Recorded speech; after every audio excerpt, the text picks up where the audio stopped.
Many people experiencing the forced isolation of being home are awakening to the beauty that exists in their often overlooked everyday environments. I've made a lifelong exploration of these views in my own suburban Westchester.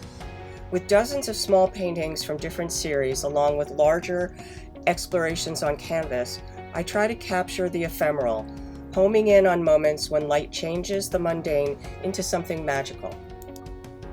After graduating from Rhode Island School of Design in 1978, I came to New York to start my career as a freelance illustrator, as you can see in these two prints from New York Magazine.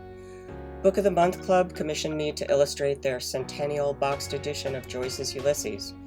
I did book covers for Joyce Carol Oates and other authors, and contributed to the New York Times op-ed page. Writer Pete Hamill contacted me after seeing my work in New York Magazine. This led to a collaboration illustrating Invisible Cities, a collection of his short stories. The technique was hand-rubbed monoprint for the large shapes, resembling lithography.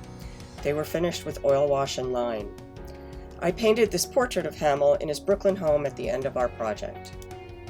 In the mid-'80s, I had two occasions to travel throughout Great Britain with my husband David, a landscape architect. These trips sparked my lifelong love of the landscape and the magic that the constantly changing light brings to it.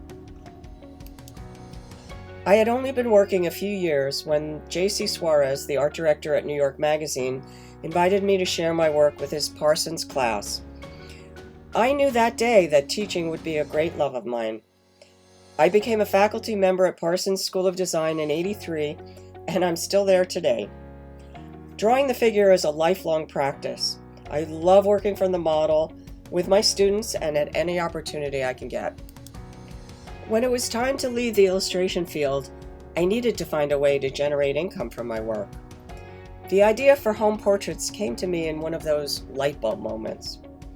My personal work had been centered on the relationship of architecture to the landscape. With home portrait commissions, I set up a set of formal parameters depicting each home as a creative interpretation in close collaboration with my clients. My personal work is inspired by early evening walks in the hills of my neighborhood. I like to think of my quest as capturing fireflies, something both elusive and fleeting. I'm alert to the moment when light will coalesce the forms in a way that I've never seen before, and I grab it quickly with my camera.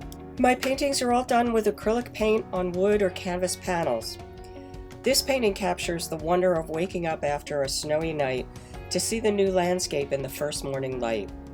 It's right outside my front door. Here's an example of the same view from my backyard depicted in different seasons and times of day. They're from the series Local Color, 50-plus panels, all 18 inches high with various widths, designed to be exhibited in different configurations. The collection of tree paintings from the series Local Color was exhibited at the Gallery in the Park, Pound Ridge, New York. I call it the tree wall. It's just one of the ways the paintings can be combined to work together, in addition to smaller groupings. We can see here another example of the same view revisited in different lighting conditions and seasons. There are many characters that reappear again and again in my paintings. Working at a larger scale gives the sensation of being able to step into the canvas. Here, both the walk and the driveway beckon you to enter the familiar landscape, rich with autumn's palette of warm ochre and burnt sienna. This was an early, very large painting of a very modest structure. The scale contradicts the simplicity, and it's the color that's charged with rising to the occasion. The warm yellow-green is the perfect foil for the collection of cool blues throughout.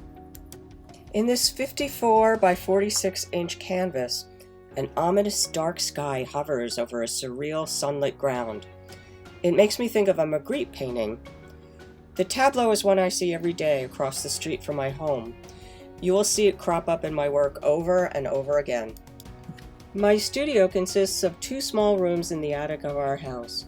At any given time, the floor is covered with small paintings in progress, like these from the series Peripheral Visions. The picture on the left illustrates the scale variations and how paintings begin to speak to one another. This 64 by 46 inch canvas is set high on Battle Hill, looking out over the city. The coral in the sky complements the aqua green sliver, and the contrast is echoed by the warm, putty house against the violet sky. You can see that in most all of my paintings these days, I lay down some kind of textured surface to work against, trying to keep the brushwork open. I recently completed a suite of these small paintings on wood panels. This aqua aluminum-sided house has appeared in my previous work, but this time it is the straight man to the golden ochre house behind and the sinewy gold branches in front. The view for this painting was taken from the walkway over the Hudson in Poughkeepsie, New York. Looking down on the clusters of homes in perfect autumn light gave me a really great contrast of wild foliage against geometric architectural forms. The diagonal viewpoint suggests the sense of vertigo from being so high, and the openness of the brushwork made this a transitional piece for me, setting the tone of all my work since. So here I am, covered in paint as usual, and you may recognize the familiar view in this painting in progress.